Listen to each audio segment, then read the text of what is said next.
suis Patrick Désir, le directeur général du groupe Altaïs, un groupe qui existe depuis plus de 20 ans, implanté sur 4 sites, Strasbourg, Annecy, Clermont-Ferrand, Lyon. Nous réalisons une dizaine de millions d'euros de chiffre d'affaires avec 80 collaborateurs. Notre activité est d'intégrer et de maintenir les systèmes d'information de nos clients, en particulier des ERP. Et nos clients sont des PME industrielles. On a à peu près 600 clients répartis sur toute la France. Le dimanche 6 octobre 2024, j'ai reçu un appel d'un collaborateur du groupe Altaïs qui m'informe avoir reçu un message étonnant de la part de Microsoft. Après enquête, analyse de ce message, et on s'est connectés tous les deux à notre réseau interne et on s'est rendu compte qu'on faisait l'objet d'une cyberattaque. Nous nous sommes rendus compte qu'il s'agissait d'un ransomware, puisque sur nos écrans apparaissait un message de demande de rançon. Et immédiatement, nous avons pris la décision de nous rendre sur les sites sur lesquels se trouvent nos hyperviseurs pour les déconnecter, déconnecter l'ensemble des matériels connectés au réseau. Et ensuite, j'ai pris le téléphone, j'ai appelé Stoic. Il était 14 h. J'ai eu la bonne surprise d'avoir quelqu'un au téléphone qui me répond et qui me dit on va vous accompagner dans la gestion de cette crise. Voilà pour ce qui concerne le dimanche. Lundi matin, donc, on s'est très rapidement organisé avec une procédure qui était déjà existante chez nous, une procédure de gestion de crise en cas de cyberattaque, qu'on avait anticipé par bonheur. J'insiste un peu sur cet élément parce qu'une procédure, dans ce cas-là, elle permet d'éviter d'être dans l'émotion et de passer rapidement à l'action. Donc avec cette procédure, étape 1, communiquer en interne. Étape 2, créer un groupe, une cellule de crise par exemple. Étape 3, faire la déclaration à la police. Étape 4, faire la déclaration à la CNIL, etc., etc. Cette procédure, en tout cas aujourd'hui, si j'avais un conseil à donner, me semble être un élément crucial, clé, pour permettre la meilleure gestion possible de cette crise et un redémarrage, le cas échéant, le plus rapidement possible aussi. Alors notre procédure a été de prévenir très rapidement nos clients. Parce que dans notre activité chez Altaïs, on a, au-delà de l'installation des ERP chez nos clients, on assure aussi leur hébergement. C'est-à-dire que le système d'information est hébergé sur des data centers qui nous appartiennent ou qui sont sous notre management. On a prévenu très rapidement, dès le lundi, tous nos clients, sans savoir lesquels étaient potentiellement impactés ou pas.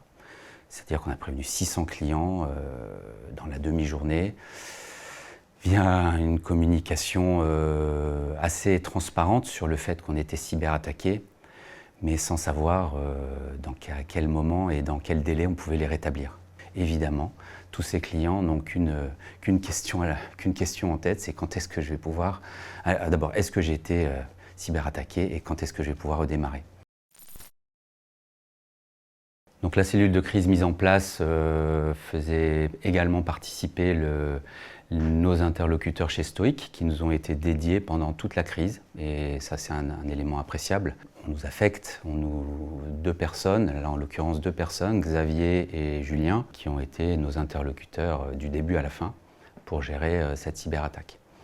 Donc comme ce sont des spécialistes, ils nous ont aussi orientés sur les actions techniques à mener en parallèle de ce qu'on avait déjà identifié de notre côté, mais aussi sur les aspects, on va dire, de communication ou de management de la situation sur lesquels on se posait des questions. Stoic et en l'occurrence nos interlocuteurs avaient aussi de leur côté l'habitude de gérer ce type de crise et nous ont conseillé. On s'est rapidement rendu compte que 50 clients sur les 600 qu'on avait identifiés, prévenus, étaient réellement impactés. On s'est concentré sur ces 50 clients et nous-mêmes. Avec l'aide de Stoic, la première étape a consisté à sécuriser l'ensemble des infrastructures et récupérer toutes les sauvegardes. Dans l'urgence, la première opération à réaliser, c'est celle-là. Vérifier tous les matériels des serveurs, les PC, et les rendre sains s'ils ont été infectés quelque part.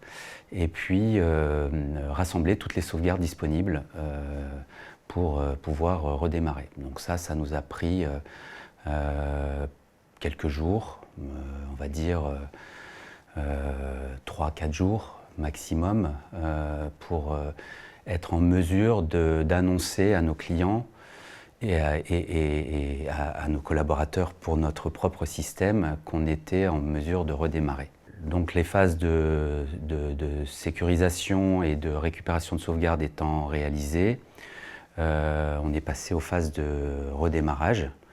Là, grâce à Stoic, en mettant en place les bons outils, les bons logiciels permettant de garantir qu'on redémarrait avec un niveau de sécurité optimum. Les choses évoluent régulièrement et que ce qui était optimum il y a un an ne l'est plus aujourd'hui. Donc Stoic était là pour nous donner les meilleures solutions du moment. À partir de là, une question compliquée, difficile à gérer, c'est par qui on commence, dans quel ordre on redémarre. Et compte tenu de la pression que nous mettaient les clients, c'est pas facile d'expliquer ou de dire à certains clients, vous, ce sera pas aujourd'hui, ce sera demain, ou la semaine prochaine, ou celle d'après. Compte tenu des temps de restauration, des temps de redémarrage, en tout, l'opération de redémarrage, de restauration et de redémarrage nous a pris 4 semaines, en tout, jusqu'au dernier client. Les premiers ont redémarré au bout de 5 jours.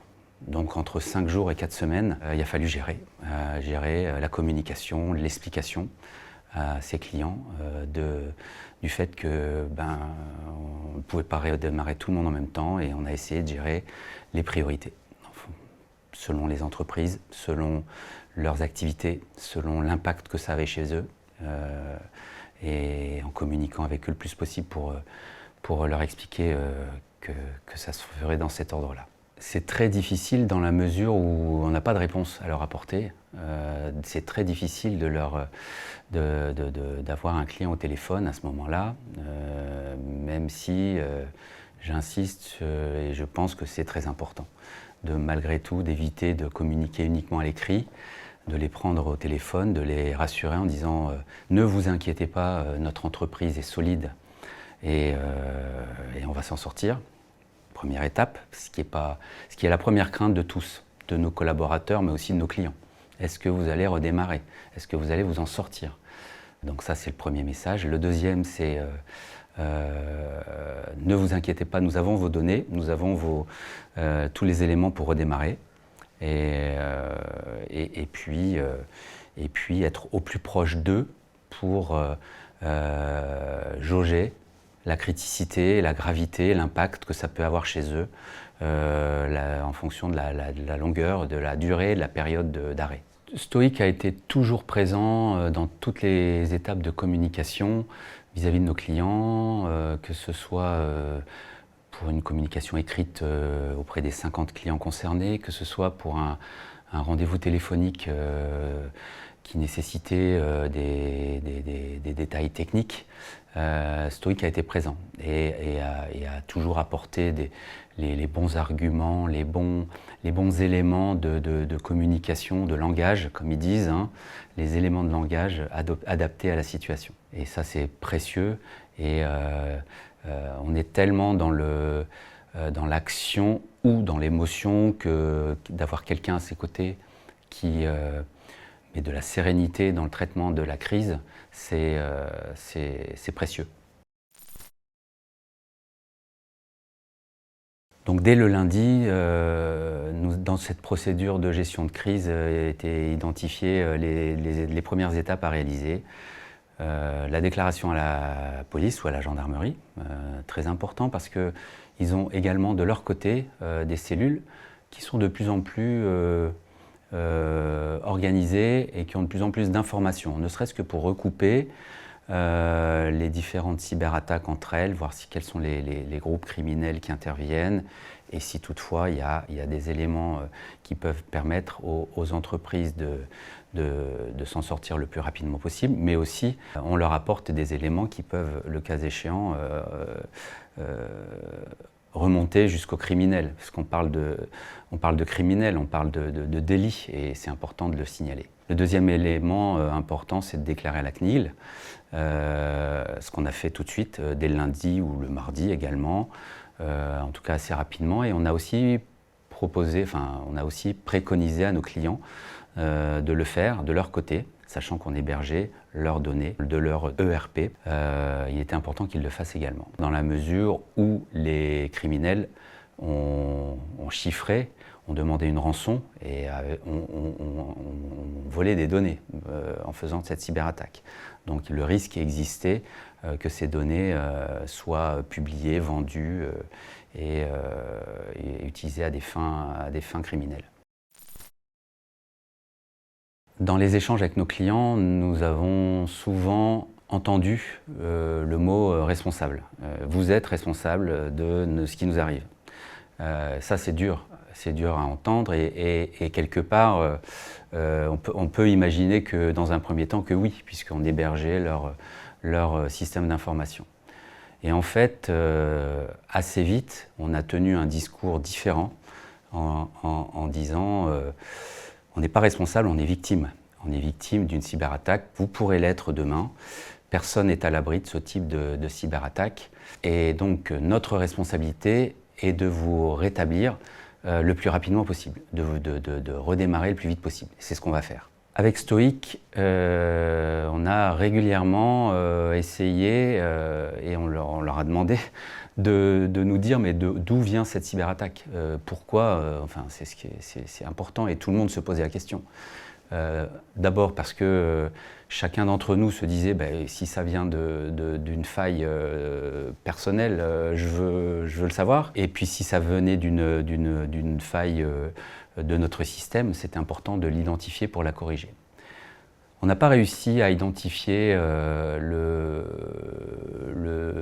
jour zéro ou le point zéro de cette attaque. Stoic n'a pas réussi à l'identifier dans la mesure où les criminels ont effacé toute trace en cryptant et en chiffrant ou en effaçant, je ne sais pas, ce par quoi ils ont réussi à rentrer chez nous.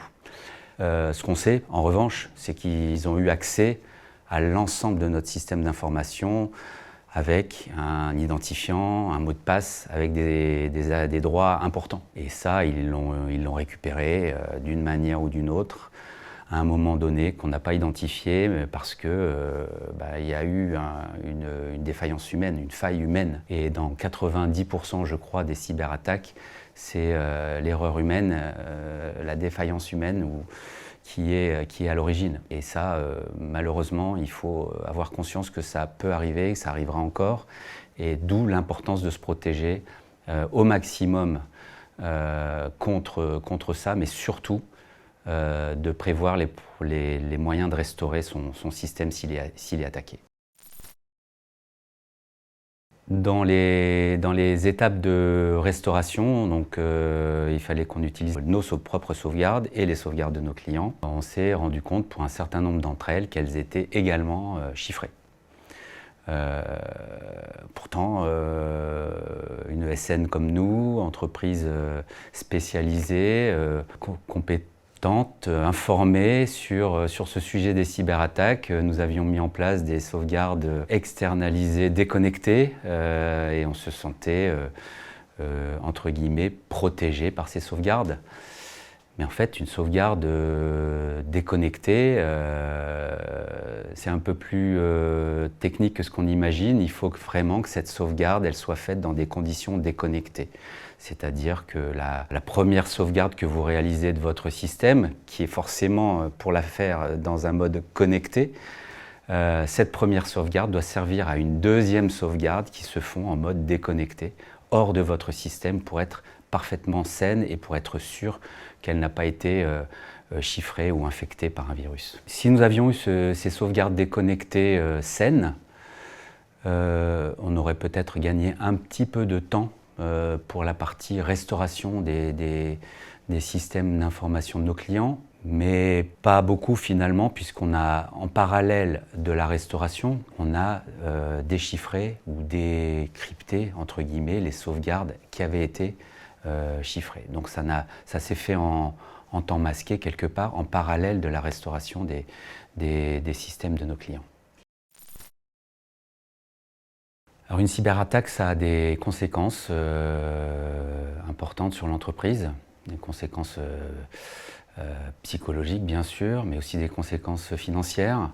Ça coûte cher, ça nous a coûté plusieurs centaines de milliers d'euros pour les opérations de déchiffrement que j'évoquais tout à l'heure, mais aussi pour les restaurations de nos propres systèmes et ceux de nos clients, que nous avons évidemment fait sans facturation. Une entreprise informatique qui fait de l'activité sans facturation, c'est quelque chose qui coûte à l'entreprise, forcément. Et donc ça nous a coûté très cher, ça a coûté aussi à certains de nos clients. Qui ont été arrêtés pendant quelques jours, quelques semaines. Et dans ce cadre-là, une assurance, c'est important. Et c'est là qu'on apprécie d'avoir souscrit une assurance cybersécurité qui est là pour ce type de problématique. On assure une maison contre un incendie. Eh bien, il faut assurer son entreprise contre une attaque en cybersécurité.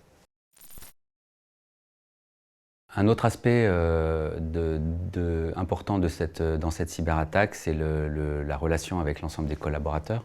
J'ai évoqué la communication en interne qui était importante. Bon, chez Altaïs, nous sommes répartis sur plusieurs sites. Strasbourg, Lyon, Clermont-Ferrand, Annecy. Donc évidemment, une communication via email pour pouvoir toucher tout le monde au même moment avec la communication, via visioconférence.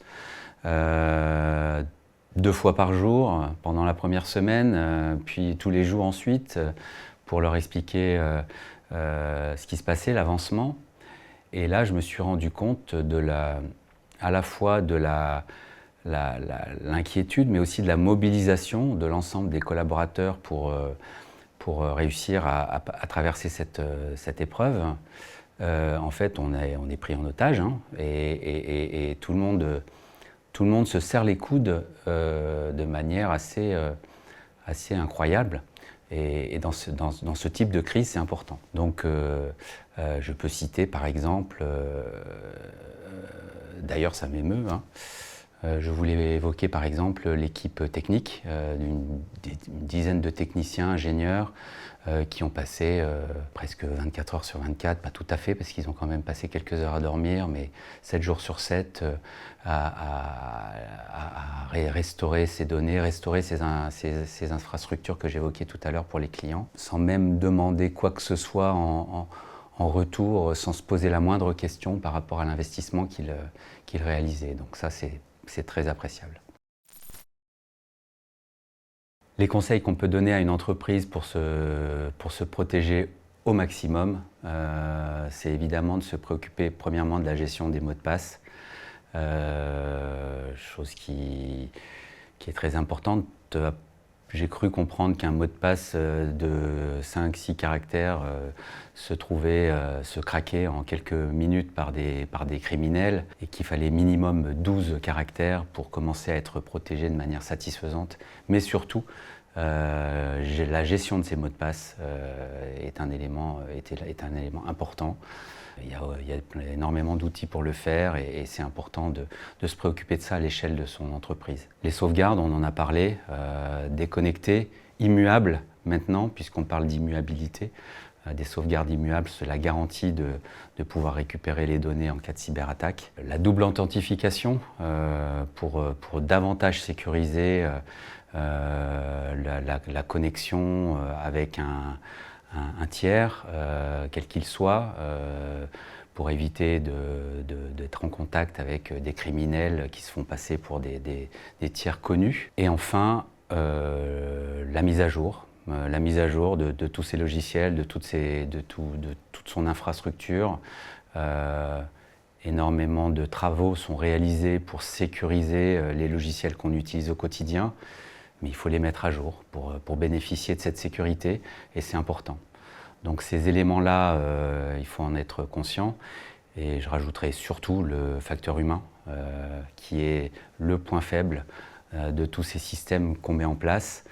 Sensibilisons nos équipes régulièrement sur les risques, mais aussi sur les bonnes pratiques, sur les gestes justes, sur les questions à se poser en cas de doute.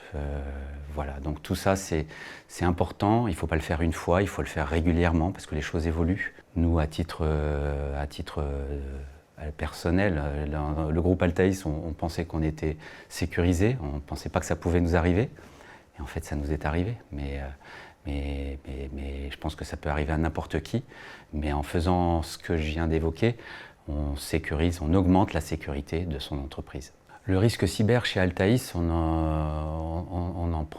le connaît depuis longtemps, puisque ça fait aussi partie de nos activités et des prestations qu'on propose à nos clients en termes d'audit, en termes de formation. C'est quelque chose qu'on pratique depuis de nombreuses années. Je ne parlerai pas du cordonnier qui est le plus mal chaussé, parce qu'on n'était pas mal chaussé, au contraire, on était bien chaussé, mais ça peut arriver à tout le monde. La preuve, c'est que nous étions fortement sensibilisés à ce risque, et que ça nous est arrivé également. Alors une cyberattaque, on la vit comme un drame, comme un cataclysme, comme un choc terrible dans l'entreprise, parce que on ne s'y attend pas, premièrement. Deuxièmement, on ne sait pas comment on va s'en sortir. Nous, ça s'est plutôt bien terminé. On a plutôt bien géré les choses. On a rétabli l'ensemble de nos clients. Aucun de nos clients n'a des difficultés aujourd'hui de fonctionnement, voire pire. Ça, c'est une grande satisfaction pour nous. Et de toute façon, on s'attend à être à nouveau cyberattaqué un jour. Et il vaut mieux avoir cette attitude-là pour s'y préparer le mieux possible.